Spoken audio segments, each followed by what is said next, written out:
жакшы оюн болду. Лидер күчтүү экен аябай. Жакшы даярданды. Күчтүү болгондо жигиттерби, аттарыбы? Аттары да, жигиттери да лигада чапып жүргөн, onlar да высший лигада. Мен биринчи жолу чабып атам мисалы бул оюнгачы. Командалык оюнгачы. Чоң оюнга? Чоң оюн, лигада. Мындай артыкчылыктарын айтып бергилечи. Артыкчылыктар защитасы күчтүү экен. Чабуучулар мыкты экен. Айтардан айтеги деген. Деген бул.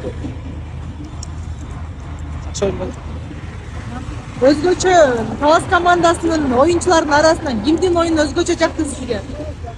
Баары эле мыкты экен, тегиз эле. Тегиз эле? Тегиз эле мыкты экен. Аттарынан Жекеме-жеке аттары мыкты экен. негизи эле баягы Таласта жекеме-жекенин аттары мыкты деп коет го. Буга кандай дейсиз? Кошуламы ошо?